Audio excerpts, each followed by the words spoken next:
Hey, Jeff Rolfing from Everything Boston Whaler. I want to take you guys through the 240 Dauntless today. I'm out here at Colony Marine in St. Clair Shores here in Michigan. They have an owner's event and a sales event going on here that they do every year. And this boat's in the showroom. This is a sold boat, but I'm going to be taking you guys through it. The 240 Dauntless is ending production this year. It's going to be replaced by the 250 Dauntless.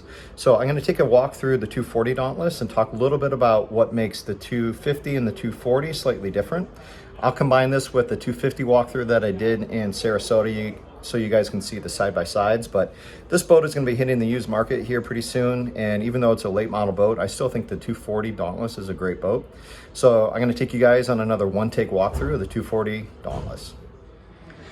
So one of the biggest differences between the 240 and the 250 Dauntless, as well as all of the new Dauntlesses, is Whaler has traditionally, in the Dauntless and Vantage line, been doing a lot more of a blunt bow here versus the traditional peak to V. And even though the running surface between the two boats is similar between this boat as well as the new 250 Dauntless, the perception that the consumers had with that blunt bow was it wasn't necessarily as capable or as seaworthy as a boat that had that really pointy bow. So even though the running surface is somewhat same, it has the same dead rise, just a lot of the consumer feedback drove them to kind of make that more of a traditional bow. So some of the other things between the 240 and 250 Dauntless is the gunnel height. And when we get in the boat, we'll take a look at that. This boat here is actually a 2020 with a 300 Verado. So it's got the V8 on it, which is great power for this boat. So when you board the 240, the biggest difference you're going to see between the 240 and the 250 when you get on them is the gunnel height. The 22 Dauntless as well as the 25 Dauntless both have gunnel heights that are similar to the 270 Dauntless. So you're actually gaining about 4 to 6 inches in gunnel height, which makes this boat feel a lot deeper. It actually starts to feel like a traditional outrage would.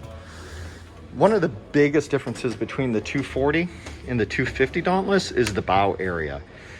Right now, the 240 has a huge expansive bow area up here, but you have this really small seat here in front of the center console. So in the 250 that was just released, this seating area here in front of the console has basically this center section moved back here. So you end up with a lounge in front of the console that's very similar to what the Outrage is doing. What ends up happening is this padded area actually gets a little bit smaller and moves forward. So there's some shifting around and some rearrangement of the front area.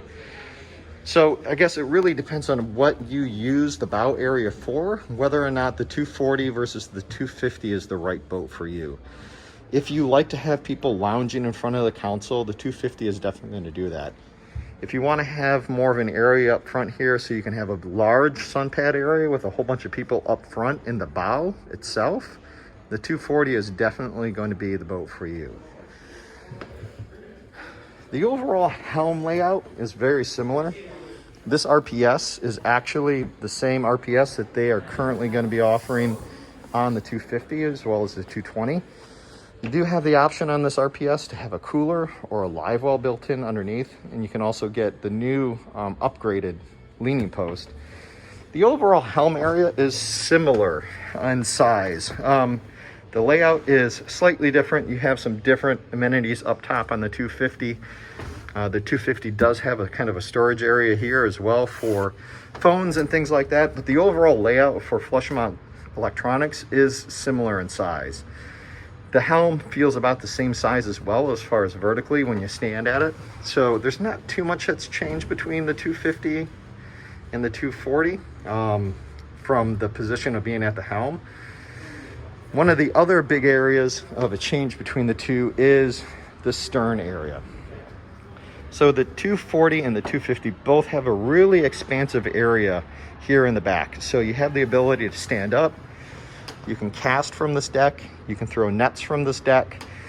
But the difference between the 250 and the 240 is the 250 now has a live well built in here in the center, and you have 2 jump seats on either side. In the review that you saw with the 250 when I was down in Sarasota, There's a little bit of, is it a problem? Is it a design flaw? Or, you know, depends on how you look at it. But the 250 has 2 jump seats that fold up that you have to put extra cushions on to make them usable. To where on the 240, it's a single motion lift up and you have a full width stern seat. So that's one of the biggest differences that you're going to see between the 240 and the 250 is this stern area. Myself, quite honestly, I really like the stern seat area of the 240 better than the 250. But I do like the bow area of the 250 better than the 240. So it's kind of a trade-off. So again, that stern seat, single lever motion, you can lift it up. But you do sit pretty low. And I know that one of the complaints was that you almost sat too low. So that's one thing that they did on the 250. Even though that the seats are individual and there's only 2 of them, you do sit much higher. So you do sit up about here, and with the raised gunnel, it feels more appropriate. But sitting here in the stern seat, you can get a few people across here. I'm just under 6 foot tall, and you can see here my legs do fit right here behind the RPS just fine. 3 adults are quite comfortable across the back. Or you probably could fit 4 kids, but you also do have extra storage underneath here as well.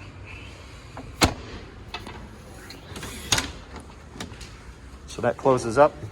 Again, in the bow area, like we said, this has a large pad air area that you do somewhat lose on the 250. But again, you do have the larger sun pad layout that's attached to the helm here. So you do have the standard flip up seats, which provide seat backs for these lounge areas.